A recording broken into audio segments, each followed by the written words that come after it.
Ya estamos en comunicación telefónica con el diputado nacional Leopoldo Moró, un dirigente muy cercano a la vicepresidenta. Leopoldo, muy buen día, gracias por atendernos. Acá Nicolás Lantos y todo el equipo de Navarro 2023 escuchándote. ¿Cómo estás? ¿Qué tal? Bien, bien, un gusto en estar con todos ustedes. Bueno, ¿qué expectativas tenés para la jornada de mañana?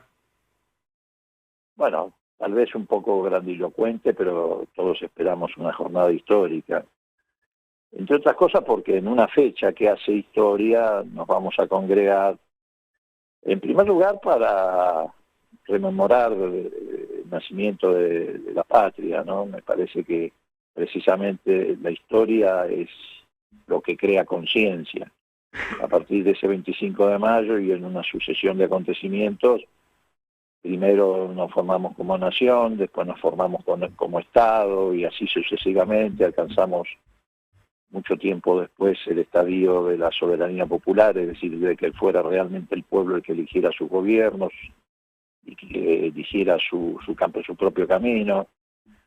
Por supuesto también es un hecho histórico rememorar los 20 años de la asunción de Néstor Kirchner, que vino a reponer en la Argentina la autoridad presidencial que estaba disminuida enormemente por la crisis del 2001, que vino a generar la expectativa y la esperanza que se cumplió de un país autónomo, independiente, que fuera capaz de llevar adelante sus propias políticas sin mandatos de afuera ni tampoco de adentro de parte de grupos dominantes. Así que, bueno, estoy seguro que va a haber una enorme concurrencia de gente. Es cierto que desde el punto de vista climatológico las cosas no vienen a nuestro favor, aunque tal vez vuelva a suceder lo que sucedió cuando fue citada por primera vez Cristina a Comodoro Pi, que también bajo una lluvia torrencial cientos de miles de argentinos rodearon ese edificio odioso para lo que pretendemos que sea, mejor dicho, la independencia del Poder Judicial, y evitaron que ese día Bonadío, que ya lo tenía escrito, firmara la detención de Cristina. Ese día se la querían llevar presa desde ese edificio, y no fue posible porque cientos de miles de argentinos se congregaron bajo esa lluvia torrencial. Pero como todos recordamos, cuando salió Cristina salió el sol, así que mañana es probable que vuelva a ocurrir lo mismo. Bien, y Leopoldo, en términos políticos, porque hay especulaciones sobre si va a haber definiciones sobre candidaturas, sobre estrategias electorales. Hay quienes dicen que no, que esas cuestiones van a quedar postergadas para el mes de junio, que en todo caso se hablará del programa que tiene que tener el Frente de Todos en esta etapa. ¿Vos qué esperas que comente Cristina mañana? Mira, yo sí creo efectivamente que el discurso de Cristina, no estoy asegurándolo, digo que creo que el discurso de Cristina, como ocurre generalmente, va a tener un fuerte contenido programático, porque estamos en esa etapa, es decir, nosotros hemos venido diciendo desde el Frente de Todos, pero en particular del espacio que nosotros representamos, que de acá a las elecciones hay que cubrir 3 etapas. La primera de ellas, ayudar al esfuerzo de estabilizar la economía frente a los reiterados y persistentes intentos de provocar un golpe de Estado económico, fundamentalmente a través de forzar una mega devaluación. Quieren llevarnos a un escenario parecido al del 89.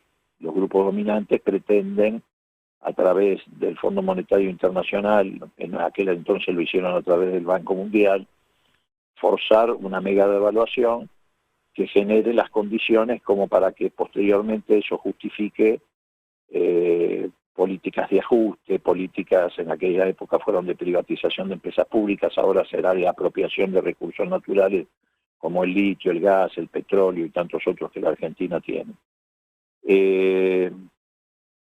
Segunda etapa, el programa, es decir, no cometer errores del pasado en el sentido de que no solo se trata de diseñar la mejor estrategia electoral, sino también darle un fuerte contenido que genere el compromiso de quienes nos van a representar alrededor de ese programa. Programa que Cristina viene esbozando, que tiene que ver con qué vamos a hacer con la deuda externa. A mí me interesa conocer del punto de vista de tantos candidatos que van surgiendo, tanto del Frente de Todos como de la oposición, respecto a qué piensan hacer con la deuda externa. Nadie te habla de eso, nadie te habla. Todos te expresan la voluntad de ser candidatos, yo quiero ser candidato, traen su currículum, pero lo cierto es que hay que definir esta cuestión porque es la cuestión nodal de la economía argentina. El año que viene tenemos que pagar 25.000 millones de dólares y así sucesivamente durante los próximos 7 o 8 años tenemos que afrontar vencimientos de ese volumen o de mayor volumen todavía, de la deuda externa en general, no solamente la que tenemos con el fondo. El tema del escenario bimonetario de la economía argentina, que es el huevo de la serpiente de la inflación estructural que vivimos y venimos arrastrando hace mucho tiempo con sus más y con sus menos, con gobiernos que la bajaron y gobiernos que la subieron. El tema precisamente de la defensa de recursos naturales. Yo quiero saber, por ejemplo, qué candidato está dispuesto a promover la declaración de carácter estratégico del litio, por ejemplo. Y bueno, además lo de la construcción o reconstrucción de la democracia a través de un nuevo pacto democrático, que debe incluir, a mi juicio, tener en claro si vamos o no a remover a la Corte Suprema de Justicia. ¿Qué gobierno está dispuesto a cogobernar con la Corte Suprema? El que te diga que está dispuesto a cogobernar con la Corte Suprema te está diciendo de antemano que está dispuesto a someterse precisamente a estos grupos dominantes. Claro. ¿O qué gobierno está dispuesto a llevar adelante la desinversión en materia de medios de comunicación? No sé si modificando el decreto por decreto que hizo Macri de la ley de medios audiovisuales o sancionando una nueva ley. Pero bueno, me parece que todo esto y algunas cosas más son fundamentales. Y bueno, y después veremos el tema de los candidatos. El 25 va a hablar del pueblo. Cristina ya habló, el 25 va a hablar del pueblo. Ayer hablábamos con Hugo Yasky, que nos comentaba que en una reunión que tuvieron en la noche del día lunes, sí, hoy es miércoles, del día lunes, los dirigentes de la CTA con Guado de Pedro, quedó claro que Cristina le había dado el mandato a Guado de Pedro para que empiece a caminar y Yasky interpretó que el candidato de Cristina es Guado. ¿Vos tenés alguna información al respecto? ¿Cómo ves esa posibilidad? No, no tengo ninguna información al respecto. Si la tuviera, obviamente no lo diría. ¿Te parece que Guado es un referente que puede de alguna manera sintetizar todo el espacio y ser el candidato a presidente indicado para el Frente de Todos? Mira, yo le tengo un gran respeto a todos los que están, digamos, sonando o de alguna manera están destacándose como posibles candidatos. Pero me parece en primer lugar que hay que definir, reitero, lo programático y además una estrategia electoral. Yo estoy absolutamente convencido de la insensatez de una PASO. ¿Por qué digo esto? Porque me parece que se ha desatado una discusión transformando a la PASO, que es nada más que una herramienta, en un tótem que define las políticas, y yo creo que no es así, sobre todo cuando tenemos la responsabilidad, reitero, de gobernar. Yo creo que para la estabilidad que estamos tratando de sostener frente a los embates de los grupos que quieren desestabilizar la economía argentina, el carácter de oficialistas nos obliga a buscar una fórmula de consenso. Todos sabemos que la candidata a síntesis es Cristina Fernández de Kirchner. Si ese no fuera el escenario, hay que buscar de todas maneras una síntesis. Porque, reitero, una PASO en estas condiciones, en el marco de la situación económica que estamos atravesando y vamos a atravesar en los próximos meses, del oficialismo, me parece que es una insensatez. En segundo lugar, creo que tampoco es lo más aconsejable desde el punto de vista de la estrategia electoral. Cristina ya lo dijo, en esta elección se están definiendo más que los techos, los pisos. Y entonces yo creo que nosotros debemos ir con una fórmula única. Bien, ¿y qué características debería tener el dirigente que pudiera encabezar esa fórmula? Las que te acabo de apuntar, un fuerte compromiso con un programa explicitado. Eh, y yo creo que hay que buscar una síntesis que hasta el 25 yo tengo todavía la expectativa Mm. de que esté en cabeza de Cristina Fernández de Kirchner. ¿Todavía crees que puede tomar esa decisión ella? No sé si la puede o no tomar, lo cierto es que ella está limitada para tomar la decisión, porque en realidad ella no se bajó de una candidatura. Ujú.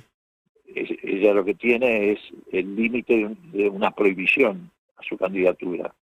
Una prohibición que tiene que ver con la espada de Damocles de la proscripción, que es la herramienta última que utilizaron estos grupos dominantes que incluso fracasaron en algún caso financiando el intento de asesinato de Cristina. Ujú. Leopoldo, ¿cómo estás? Carla Pelliza te saluda. ¿Qué tal? En medio de todo esto, sé que es difícil hablar de nombres y de especulaciones y que hay que esperar, por supuesto, pero también suena fuerte la posibilidad de Axel Kicillof en medio de todo esto como un posible candidato presidencial con Guado dentro de la provincia de Buenos Aires, una fórmula o un tándem puramente cristinista, ¿no? ¿Cómo ves esa posibilidad de hacer un enroque o vos preferirías que Axel se quede en Buenos Aires? Yo no tengo preferencias de ese tipo porque realmente no estoy participando de un tatetí. Estoy mirando un proyecto global, por supuesto Axel también, y del mismo modo que Guado, son dirigentes de una enorme envergadura y un enorme futuro, y además resumen dos factores que son importantes a mi juicio. Eh, Capacidad competitiva e identidad política.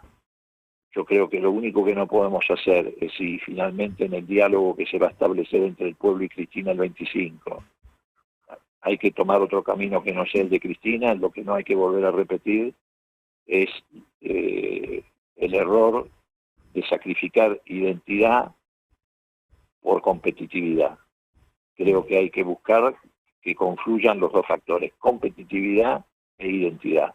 Claro. Y obviamente Guado, Axel, etcétera, reúnen esas condiciones. Y Leopoldo, te llevo un poco para la Comisión de Juicio Político, que también se está desarrollando y es realmente muy importante lo que se está dando a conocer. También se busca la ampliación por un mensaje claro del Poder Judicial a Cristina respecto de las elecciones, lo que pasó en San Juan y en Tucumán. Hubo intentos también para Formosa. ¿Cuáles son las expectativas? ¿Cuáles son los próximos pasos que se van a abordar en la comisión? Porque hasta ahora estuvieron muy metidos con el tema de la obra social del Poder Judicial, que realmente es un escándalo y hasta tuvieron que llevar a un testigo con el uso de la fuerza pública. Así es, efectivamente.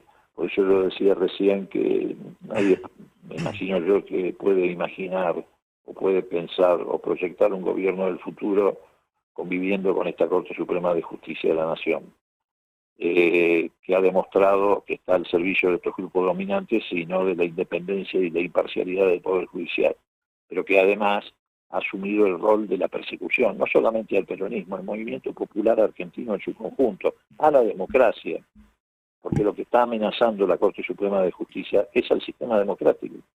Por eso hay que también ir el 25, o sea, mañana a la plaza, no solamente a rememorar fechas históricas como el 25 de mayo de 1810, los 20 años de la asunción de Néstor, etcétera, sino también a poner en marcha el proceso de refundación de la democracia, porque a pesar de que estamos transitando 40 años de ejercicio democrático, lo estamos transitando con la lengua afuera, porque ya tenemos una democracia mutilada. Y en esa tarea de mutilar la democracia, la Corte está jugando un papel central, con las proscripciones, con virtuales intervenciones federales a las provincias, con distorsión de su propio rol, adoptando decisiones que no tienen sobre las que no tiene competencia. Estamos frente a un gravísimo problema. Nosotros vamos a seguir adelante con el juicio político, lo vamos a seguir haciendo con la seriedad que lo hemos hecho hasta aquí. Seguramente vamos a empezar precisamente cuando termine y concluya el tema de la obra social con el tratamiento de la cuestión de un fallo que fue negociado y manipulado, como fueron otros, por parte de la Corte, que es el fallo de la coparticipación, donde precisamente las provincias tienen mucho que decir. Bien, Leopoldo, como siempre, muchísimas gracias por tu tiempo, por esta charla con el Destape y bueno, nos veremos mañana en la plaza. ¿Cómo no? Que les vaya muy bien. Un país unido por la radio. El Destape Radio. 107.3. Nuestra radio.